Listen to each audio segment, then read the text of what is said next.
What is good, guys? It's Charles from Team COG coming at you guys here with another post-commentary YCS video. And today, of course, we're going to be going over Pac's second feature match in his top 8 against Unchained, I believe. I have not seen this I've not seen this duel at all, so like it'll be interesting to go in blind and just see like how it goes. I do know that he, again, if you guys want to check out his profile, he put one on Team Sam channel, he put one on his own channel and stuff like that. So definitely go over and support him and check out his content. Other than that, guys, let's just, I mean, there's not much to say. If you guys enjoy this, let me know. Maybe we do more than just doing your typical Infernoble stuff, right? Like maybe we just go over all the top 8 matches. Maybe this is something that we can do.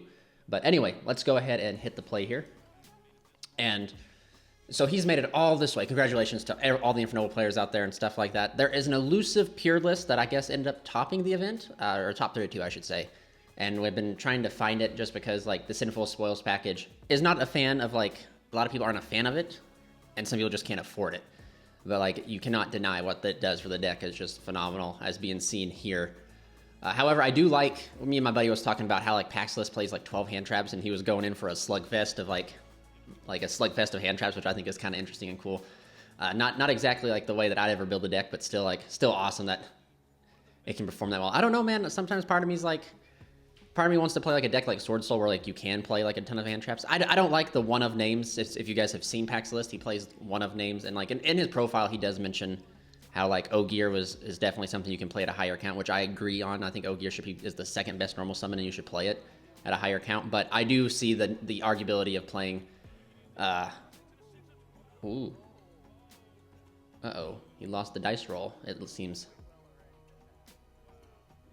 But see, this is, yeah, so this is where his theory comes in. He plays tons of hand traps, whereas, like, I guess it's like honestly, it's like, choose your bread, right? Like, you either play board breakers, or you play hand traps. Really is what it comes down to. But an Effect Veiler on Tour Guide is going to be kind of rough. That's kind of rough, and we're going to see, does he have the, oh, he has talents, okay.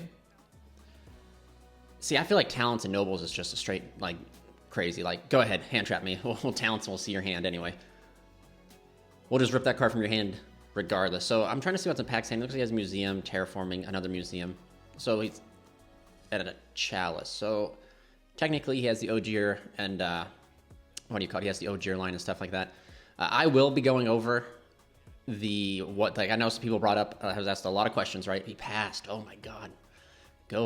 Just go. Some people asked about the Ogier Museum line that only requires 1 Angelica. And I've been on 1 Angelica since it came out. And it just kind of blows my mind that now it's like its popularity kind of gets to it, and everyone's like, oh, 1 Angelica? And it's like, well, man, like I've been preaching it for literally since new support came out. But I'll be showcasing that line. There's like 2 different lines you can do with that, like the same card combination of Ogier Museum. You get to like, one line is nib proof, the other line is not nib proof. But the other line that is not nib proof ends you on like Double Charles, Gearfried, Little Knight, and Angelica's Angel Ring. So it's just kind of crazy. But we're going to see Terraforming here. He's going to go ahead and grab the 3rd copy of the Noble Arms Museum. So I think he has all 3 in his hand. Which, activate. I didn't see what he grabbed off a Chalice. You know, I'm not about to make you guys, like, since I missed it because I was rambling, I'm not about to go back and look at it. So the argument, right, the argument for playing one of Infernoble names, and see, this is like something, so here he uses Durandal correctly here. I know in like the first feature match he used Almus incorrectly. And I had made I like misspoke too, like Almus he's going to Ash. Okay, good. So he has OG, ooh. But look at his hand, like can he, oh no, he still has full combo. He just goes Turpin. Yeah, dump Turpin equipped field. Since he opened like multiple field spells. The field spell is like insane. Like it is literally one of the best cards like the deck has got. It's like such a powerful field spell. And like, just so you guys know, like I understand there's like misplaying, right? That can occur. And I guess, since this is coming out after, this is like a little bit after the YCS cooldown, so I know everybody's on Pac, but like literally the other day, I literally thought Museum locked you once you searched. Like you were locked into Warriors once you searched. So like you can be as in tune with the deck as you want, and you will still make misplays. It's okay. So this must be where he uses Turpin. Okay, so he uses Turpin to special him here, and he can't technically do that. Let's go ahead and... So you can't technically do this, and I'm going to explain why. Because the monster, Turpin specifically reads, you have to control the monster that is equipped, right? This doesn't, like... So I understand the community coming after him for this, but literally, he would just equip it with... He could go Turpin equipped to Ogier, Museum to special. Since he has 2 more Museums in his hand, he'd get the full utility out of the Museum, and then just be able to use a 2nd copy of Museum right away. So this is okay. Like I mean, like, yeah, you should know this type of thing, but you don't crucify the guy over something like this. Anyway, we'll just keep on going. So he does. I think he's going to link off. So you have to go for Isolde here. That's the crazy part. But Ashe is gone in perm. You don't have to. So you go to Isolde effect dab. I know a lot of people have been talking about Isolde getting banned. Like, is Isolde going to get banned now? Man, what Isolde is doing now is nothing compared to what Isolde was doing, like, way back when, like, during, like, Goki format. So, like, if they ban Isolde now, like, Konami's just whack. Which, I mean, it wouldn't be, like, off of, like, out of the realm of possibility for them to potentially do it, because Konami is whack. Sometimes their decisions don't make sense. But the deck literally has Angelica, which Angelica, you normally, like... I don't know, man. I know a lot of people are like, I normally go for Angelica instead of Isolde, but then they're the same people who like complain when their boards get broken by like these blowout spell cards, and it's like, well, unless you hard open and Angel's Ring, the only way you're getting access to Angel's Ring is through Isolde. So like, either something ain't, you got to adjust your plays. That's like, and just in my experience, that's like what I've experienced is people being like, I always go for Angelica. Oh no, I lost because I got Dark Ruler No More, or I got Super Polyed, or I got Forbidden Droplets. It's like, well, you see. Isolde is not the worst. She is not the worst like combo sequence or combo line to go through. But yeah, that wasn't too bad of a minor misplay. It's kind of crazy. So he's going to send. Let's see here. Send 3. I'm very interested here. So he's going to go Aqua Dolphin to look at the hand, right? So what's the... He must have access to Ricardetto, I guess. Let's see here. Oh, boy. This is a rough matchup against this deck. Just simply because, like, everything we do negates and destroys, so, like, it's already puts, like... So this is interesting. So, yeah, here you go. Here's a good sign to show you that the Sinful Spoil package is, like, what some of the major benefits it has is, like, right here, he's able to go for Dolphin, and he's going to be able to, like, completely, like, got to see the hand for pretty much free because of what the Sinful Spoil stuff does. It gets you for... Now, see, if he didn't play the Sinful Foil stuff, he would just literally have to send 1 and go into, like, the combo line, like, with Angelica. So, like, here is, like, a good example.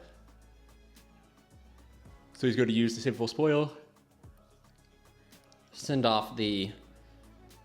The Witch, like, I almost would... There's, like, been some, like, in my testing with the Witch, they've been, like, lines where, like, I've been able to make Lavavel by keeping the Witch on the field. Like, you make Lavavel X-Lord, which, I mean, isn't, like, an insane... synchro, but it's like another disruption synchro, so it like gives you like more versatility and stuff like that, more forms of disruption. But Ricardetto comes out. We're going to be able to grab back the Ogier from the grave, and then he has full combo here, and he knows what's in the hand. So like he knows how to pivot his plays, and it just, like I said, it cracks me up because so many people, like when this deck like got the new support, everyone was like, you don't need to play Connector, you don't need to play Dolphin, don't play it, it's trash. And like those same people are now the people who are like riding on it pretty hard, and this is like exactly why, because you literally Connector and Dolphin literally do give you hand knowledge, and that is what allows you to have like the full power and full control of the match, is by having that hand knowledge. But he's gonna go Angelica's effect, banish itself, summon Roland, and dump. I feel like you probably dump here.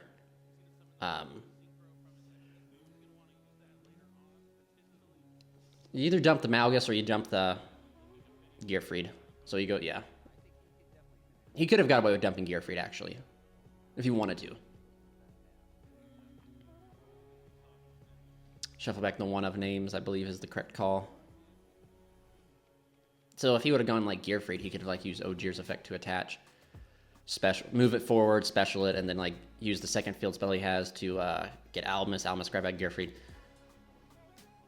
He could have done that route if he wanted to, but the draw is like going to be pretty nice, especially since he's on so many hand traps. But he drew Durant. What is the... I get that feeling. Been there. It makes no sense. He plays how many hand traps in his deck, and he ends up just ripping a Durandal. That's kind of crazy. But it is what it is. He's going to go ahead and make the Charles, and then he'll go ahead and equip, probably roll into the Charles. Yep. Again, we're doing this video early in the morning, so I got a good cup of coffee here. destroying the tour guide with, you know, the original Charles. The Charlemagne effect. Konami, you should have kept it Charlemagne. So he's going to go ahead and activate the second field spell. You know, it's like hindsight, right? Like, if you knew you're going to draw Durandal, probably the correct play would have been to send Gearfried, right? But, like, you never know. That's one thing bad about drawing cards is, like, sometimes you're always going to go for, like, the draw card route because you're just like, oh, I could draw anything. But he's going to be able to make double Charles. Oh, he's going to... Uh-oh. Placement. I didn't even realize this. Yeah, this is enough to wrap it up. Good job, Pack, yeah. He didn't... For some reason, I thought he was going first. It just seemed almost minuscule to have that tour guide out there, but... All right, so we'll go ahead and fly through the sighting process here.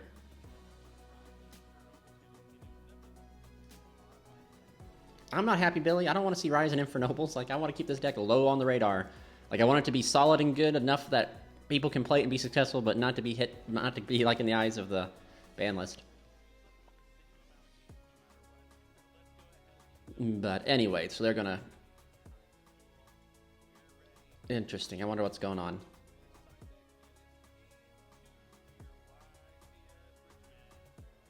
All right. Did anyone else notice? But like, well, there was a lot of drama this YCS.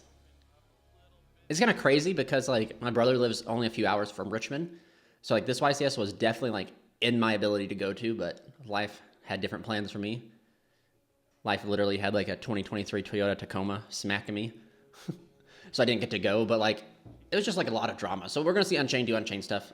I'm not too familiar with Unchained cards, so definitely cut me some slack. I know like Blue Dog and like the Red Dog and then Abomination, and then I know this one's like insanely good, but he's gonna pop the Rhoda card. See, that's what it's... I don't know the name of it, but I know it's the Rhoda, to be able to summon out the Blue Dog, and this Blue Dog like lets you like do some cool stuff. He's gonna link 2 into Sama, I think is what it's called. Shyama. Okay, there we go. I had to listen to the commentators there. Gonna summon out Shyama. Effect Veiler coming in clutch. See, Effect Veiler goes deep, man, but when it's your 6th draw, it's kind of rough. I don't know. So like I said, currently in my list, I'm testing like a little bit of like the Triff side of the strategy from the last YCS. I'm doing like a full send, but I did the same strategy back in the day too. I played like Dark Ruler, main decked them and stuff like that, in ways to break boards instead of like hand trapping them, because like the way that I play the deck, or the way that my luck, I should say, the way that my luck pertains, like I'll see like all hand traps or like, you know, just stuff like that. So it's just safer for me to like deck build and stuff like that to my bad luck, since I'm used to my bad luck. But he's going to set one and hopefully, yeah, so he's going to use the Blue Dog. The Blue Dog can pop a set and summon itself. So if did he already use? Nope. So if he summons that, he can summon out another Red Dog from the maybe, wait a minute. Yeah, he should be okay. He should be able to make the Blue Dog and like a Caesar, I think. Don't quote me on it. Like I said, I'm not an enthusiast or an Unchained connoisseur, but I do believe he should be able to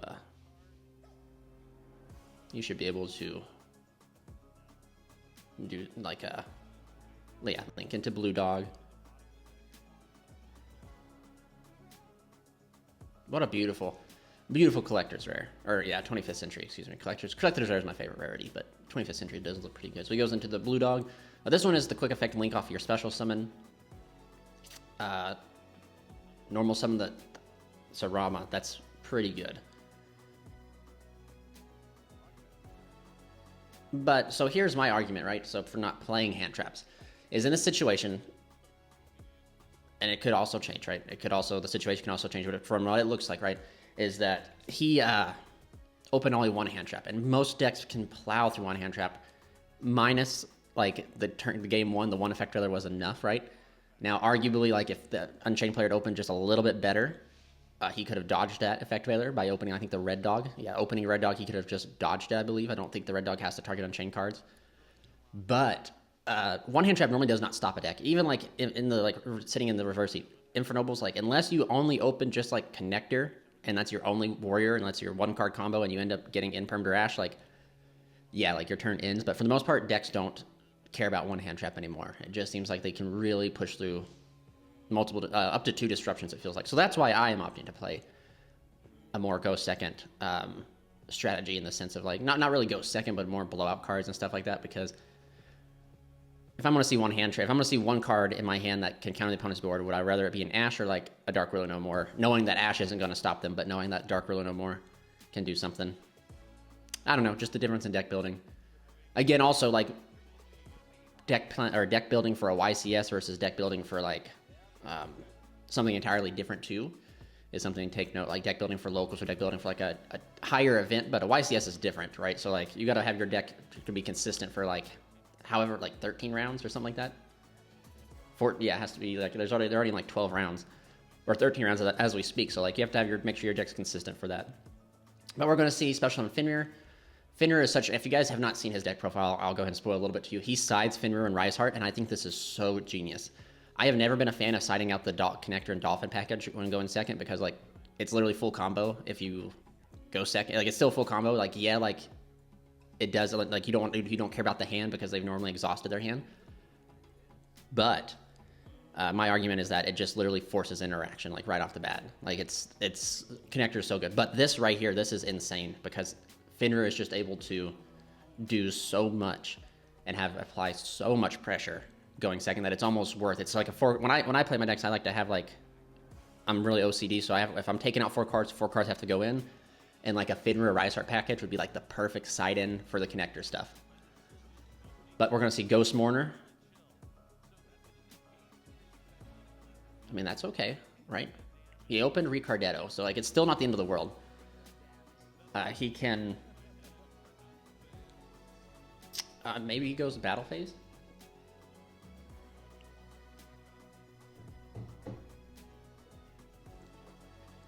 I mean, technically, he could normal summon. He can normal summon the Malgus, attack into Little Knight. I don't know the defense of the Big Caesar. I don't know if Fenrir can crack over it or not. But he could like normal smack over Little Knight, maybe. I don't know. No, he doesn't have the. I don't think Malgus is big enough to smack over Little Knight.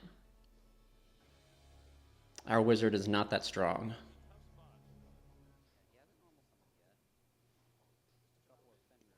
But like you have to get rid of Caesar. This is difficult. This is like really this is really difficult. Open 3 museums game 1, he could just if he just saw 1 museum this game, it would have been entirely different. It's just kind of crazy how that kind of works. Let's see here. So he's gonna crack over the Little Knight. Well, that's okay. Now technically he could. Well, wait a minute. I don't know how high attack Riseheart is, but like, could you technically have you? Oh, he got Ghost Mortar. Duh. I thought he was for a second. I completely forgot about the Moonlight Chill. I thought he was just trying to play around Little Knight, and I was like, well, now you could search Riseheart, and then you could normal Riseheart, or you could have tried to bait stuff. But see, it's that Caesar that's going to be an issue. He can normal summon Ricardetto, but like this normal summon's not awful because like even if he links off, or he could Synchro into an 8 technically. Yeah, gonna link it into an Anima.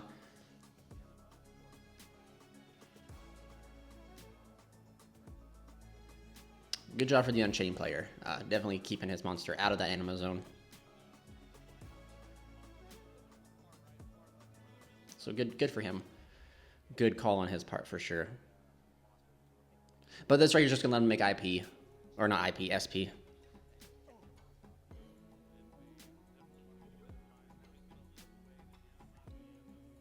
His like entire take on the deck was so interesting. It's almost like it's pretty much like it was, you know, like it was just geared to like, it's just so interesting. It was like it's a combo deck, but he has it like geared to be able to like retort to like such a mid-range strategy, which it doesn't feel like Infernoble's. Really, it doesn't feel like it's Infernoble's because Infernoble is like notoriously known for like full combo, wombo combo, but like the deck can with the introduction of Malgus and stuff like that, the deck can play mid range and like shuffle and play a resource game, which is nice, I guess. But he can go into Little Knight, banish the Caesar if he so chooses. Yep, I was like technically he can hit a card in the graveyard too if he wanted to, but he can banish that, and then it's a simplified game state. Actually, hold up now. He could technically use Ricardetto, summon the Malgus. Little Knight's a warrior. You just go as old and go full combo from here. Am I right? you have Oliver in hand, so you're going to be able to make Isolde get the ad. So like you literally could go, you could go full combo here. Maybe if he has a red dog in hand, which I'm not too sure. Like this right here could be disruption because he goes red dog pop. I always love it because the judges will like touch their decks or touch their cards, and literally the next play they do is they pick up their cards again. It just kind of, and it's just kind of like, just leave my stuff alone, man. Yep, there's Malgus. I don't think it's Magius because I have a Crusadia Link one's called Crusadia Magius, and it's not spelled the same, I don't believe. I think this is called Malgris. But he can like make Isolde, and then like he can chain block the ad off of the Isolde. Or like maybe he just goes into a second Little Knight. Technically he could, he'd go Little Knight into Little Knight and banish that set. But, so he does have the red dog.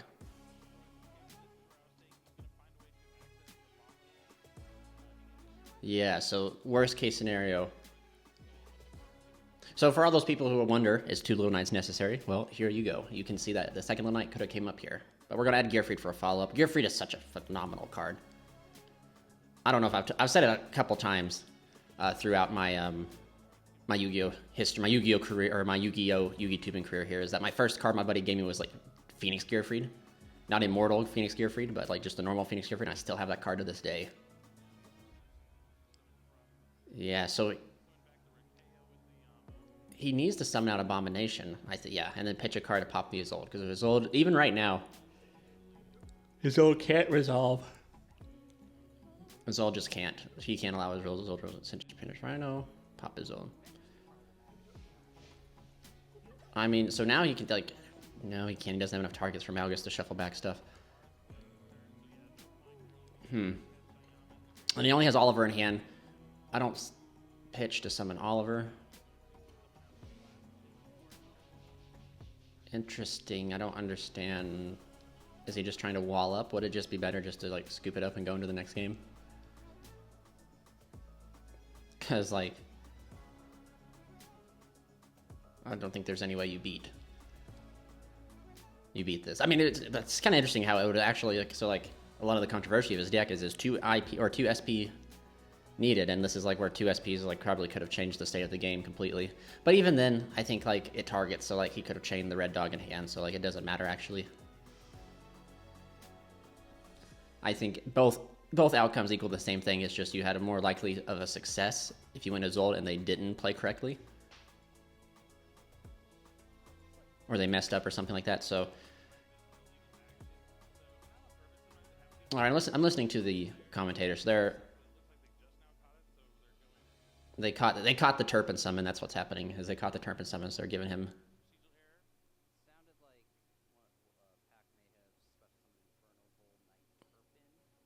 Yeah, that's what the commentators are saying. They just must have just caught it.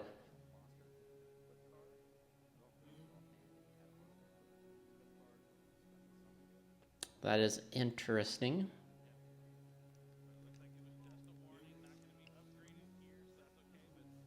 Ooh.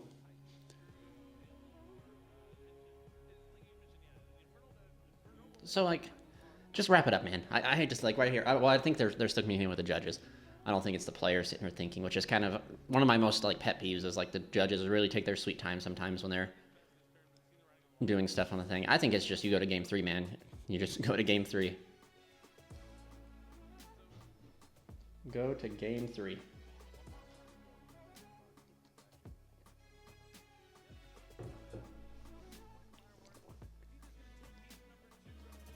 Yep, okay, so they're wrapping it up. They're going to game 3.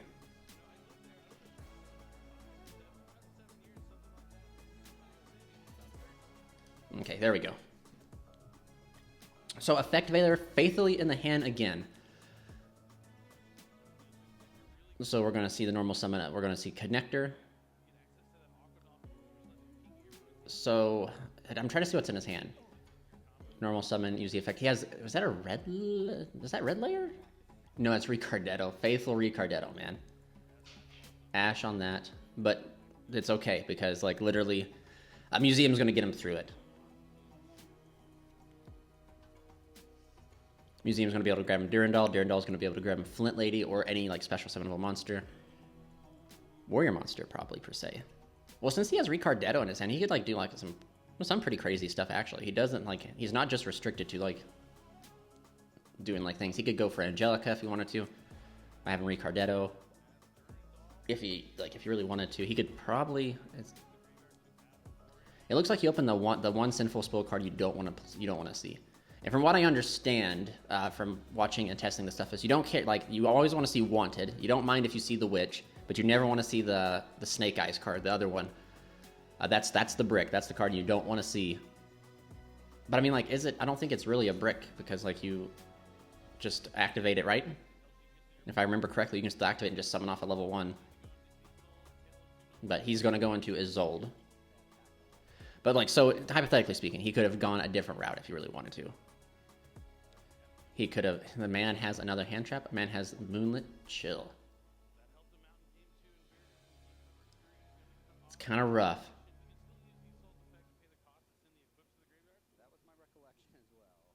So yeah, they're saying that he could pay cost. But what good does, I mean, I'm trying to think of what good would paying cost do here. He has the Sinful Spoil card. But he has Ricardetto in his hand too, which actually is just kind of like such bad luck.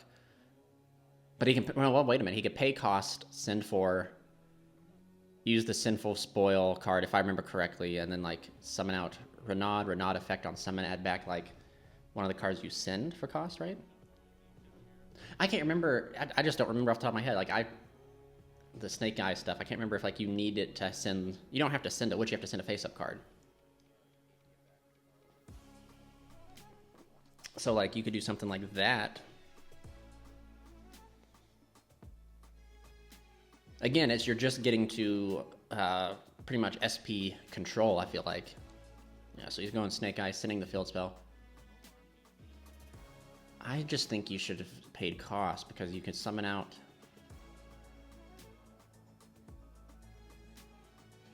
Renaud effect, add back. Like, what are you adding back? Now you're going to add back. Yeah, see, it just should have paid cost. I don't see any reason why you shouldn't have been able. Why you shouldn't have, but we'll see. We'll see, because like I said, it's easy to sit here and watch like after the fact. Yeah. He could have made Apollosa, technically. Oh, yeah, there we go. Yeah, Moonlit Chill. It does still have a second effect. Oh, man. See, there you go. Like, sitting here, you see things, you understand things differently. Yeah, so he didn't pay cost because he could just make a second as old.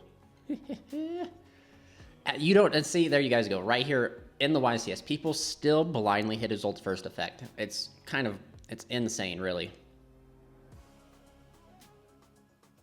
Really, truly insane that they still blindly hit their Isolde's first effect.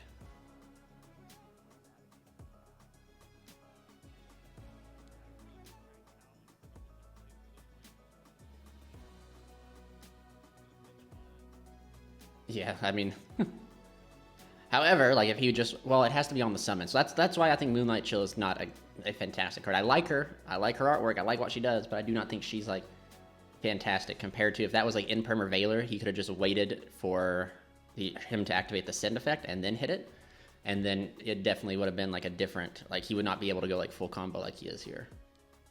But he sends for, he's going to go ahead and summon out probably Ogier, but like what does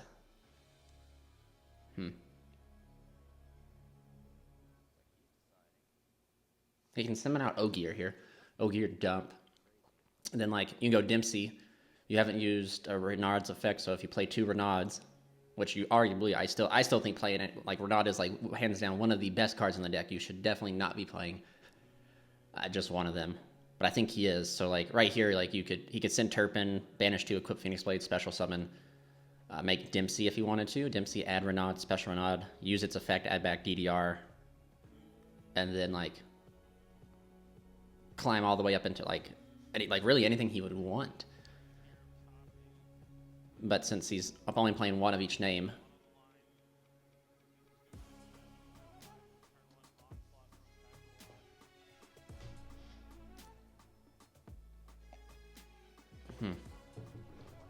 I do think Turpin's the correct call. I mean, you could send Malgus, right? And then like maybe draw a card, but like what benefit? Like what could you draw in this scenario?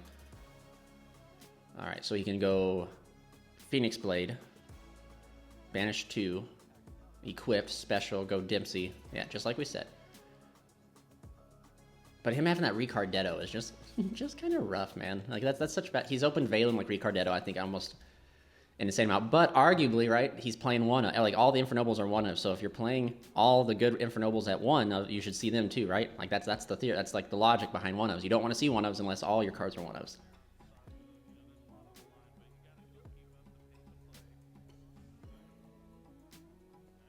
So he's gonna go Girandol onto here. Yep. So he's not even gonna use the.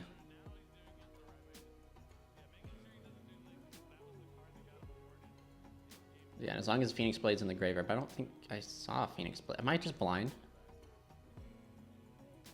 I didn't think I saw Phoenix Blade. Effective Vela and Ricardetto. But I mean, like, you have to go Dempsey here. That there is no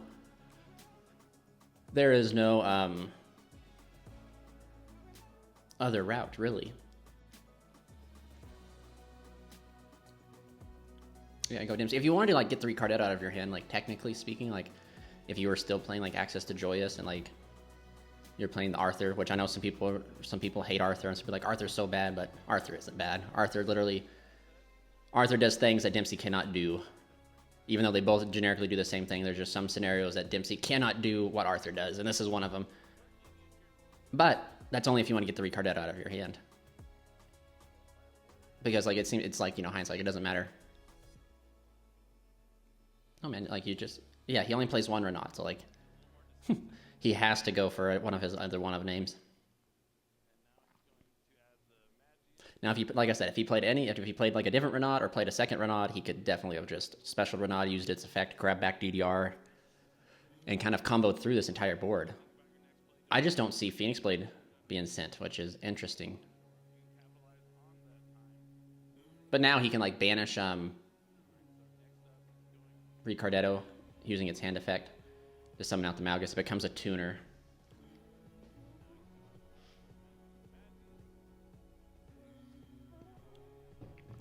Is he just going to go ahead and link into like Little Knight? Maybe that might be the correct call. Is link into Little Knight.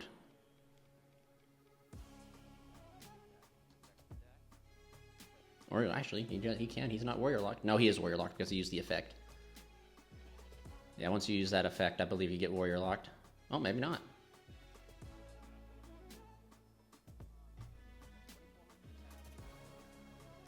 I think it's only when you use his ability to special summon.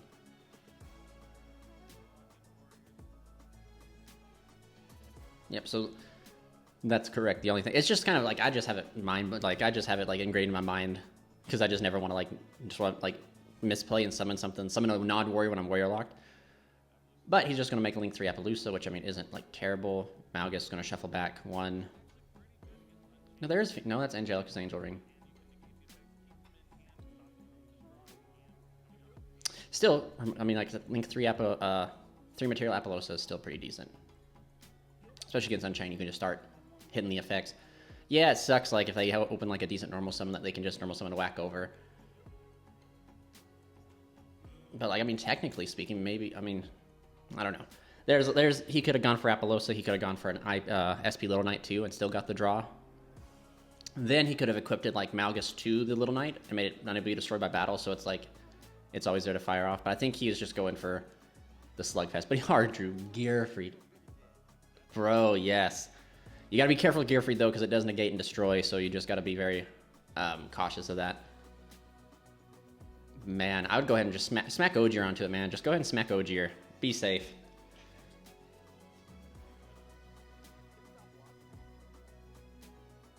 Yeah, good job, Pack. Yeah, go ahead and smack the Ogier onto it. Heck, you know what? Smack Turpin too. Put Turpin there as well. Make it a tuner. That's still interesting. What blows my mind is like they're not able to use dice to keep track of like counters on cards, which is interesting. But he drew I think he drew another Moonlight, which sucks to draw. Horrible luck. Horrible luck. But that's okay. It do be like that. So I think I see, yep, the Abomination Prisons. Thank you, Billy Break, for reminding me of what the Rhoda is. And then I think he sees the blue guy. He's going to read Gearfried. Gearfried negates and destroys. And see, I always thought the Unchained was like if they were just destroyed in general, but they have to be destroyed on that field. So like when they activate the stuff in hand, like Gearfried being able to negate and destroy is pretty cool. Sometimes you just gotta read your cards, man. You just gotta read your cards, and with us Yu-Gi-Oh players, that's a little bit difficult for us to do, is read. But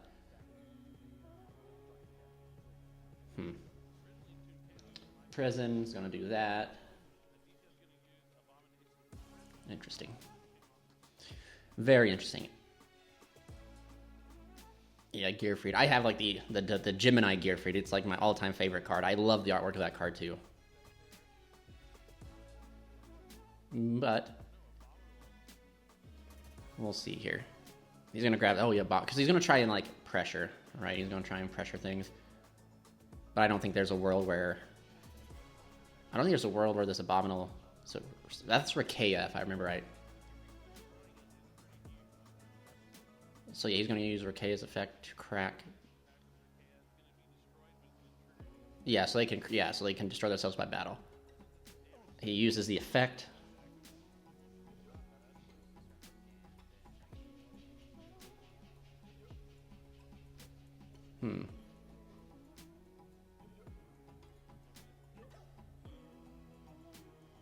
I think you have to negate the Abomination because that just comes down and that solves 3 of your disruptions right there. You have to negate it, whether you negate it with Gearfried or Appaloosa. You gotta. I don't. Wait, actually, I think that you just said like since it's happening in damage, Appaloosa can't negate it, so it has to be Gearfried. And then Malgus is going to get an effect to draw, I believe.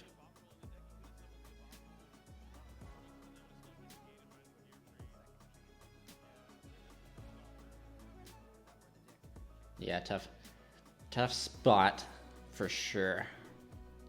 I mean, it's kind of crazy. You got the cameras on you, the judges next to you, so like you're like pressured. You're sitting across from like pack, so like there's gonna be pressure.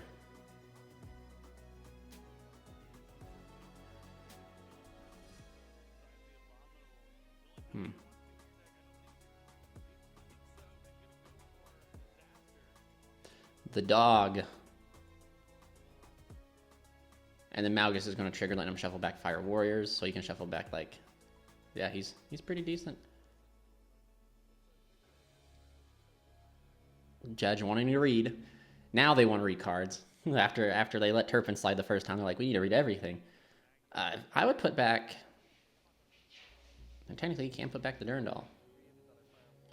Yeah, people just kind of blown away. This card literally says, draw. He could put back the Noble Armor's Museum, too, if he wanted to, but he's just going to go ahead and put back Durandal. Which is not a bad choice.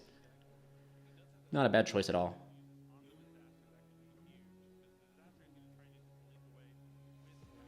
Yeah, the Disaster is going to be able to... I think this is the one that, you know, target, link away, and then, like, you go into Blue Dog can then, like, link away, and then, like, you can go into Red Dog, and Red Dog can link away, and then you go into, like, whatever link 4 you want.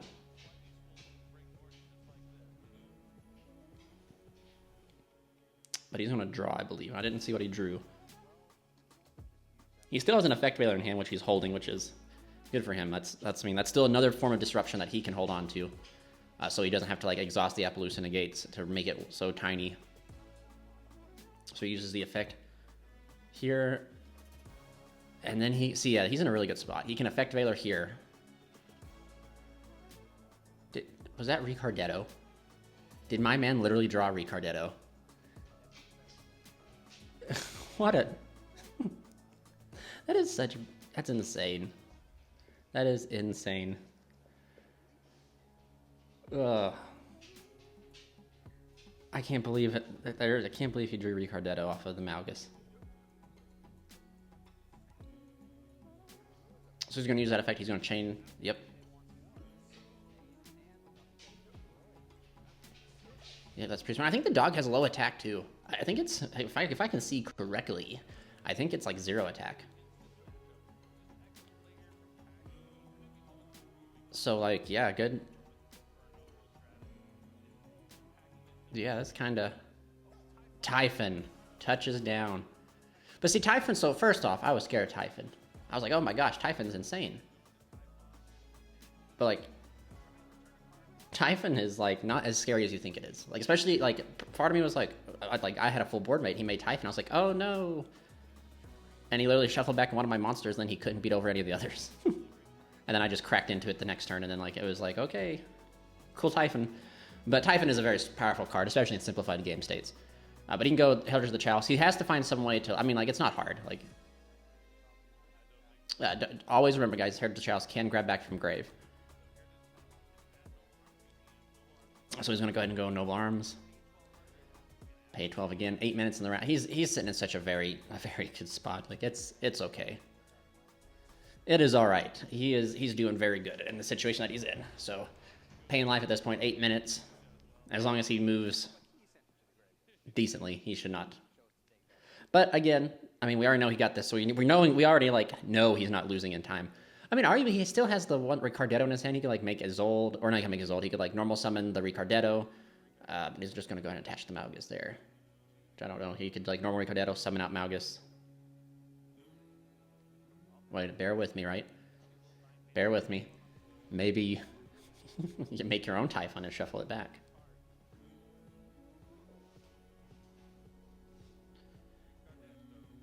He had Turpin in the graveyard. Okay.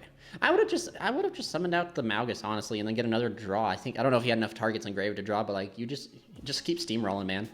Keep getting the draws so you draw into like more stuff. Angelica is gonna be able to activate underneath this. Charles, like the only bad thing is that if he tries, I mean, there's absolutely no reason to climb into the Link Charles because Link Charles ain't gonna be able to equip the Synchro Charles because it's gonna be negated by Typhon. So he's just gonna need to just make the Synchro Charles and just put on like enough smaller monsters to do some battle damage. He technically, now see if you were playing it again, it's all hypothetical, right? It's all just me like putting out like certain cards in the scenarios that he could have. He could technically, he's going to use the field spell to summon out the Ogier. Ogier's going to dump the Oliver. So technically he's got enough to get for damage. Gearfried smacks over something, he can just make Charles, and then as long as he can like keep doing what he's doing, like he's pretty alright. He has a second field spell, I believe, anyway, access to a second field spell because he uses Heritage to grab back. So like he's going to be able to do should be able to do like some crazy things. You just got to push for game. I feel like in this situation, like with time getting so low, you cannot put time into the hands of your opponent. Like you are going to have to push. Add DDR.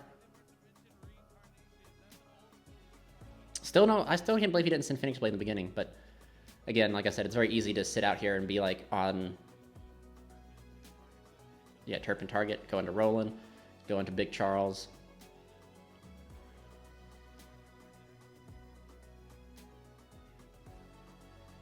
I mean, he's at 71. It would definitely not be too hard.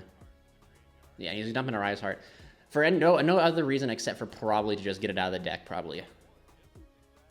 I mean, technically, if he had Phoenix Blade in there, which I just still can't believe I'm not seeing Phoenix Blade. He could, like, banish 2, bring back with DDR, and, like, he'd have enough for a game probably then, because everything's gained at 500. Like, all of his monsters, like, Ogier's 2K, Gearfried's 35. Typhon's only 29 booty, so, like... well, actually, you could potentially... I know it sounds crazy. I mean, like, I'm just spouting out hypotheticals, right? So, like, don't take anything I say as gospel. But, like, if you really want to clear this board, you could just, like, literally link into IP, or SP. I keep saying IP. SP with the Apollosa. Banish the Typhon, and then just, like, literally just shoot in for game. Like, there's that probability, too.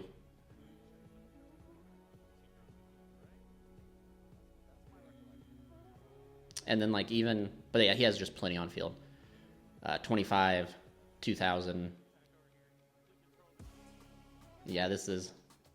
And let's say that this is not enough damage. Literally, he can go for, like, double Charles. He can go for, like, double Charles like, Baron. He can go for anything.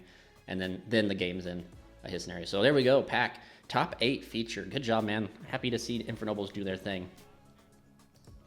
And I'm really happy because you get to see, essentially, in his videos, you get to see, like, the pros and the cons of certain, like, engines and stuff he's playing. You can see all the pros of the Sinful Spoil engine.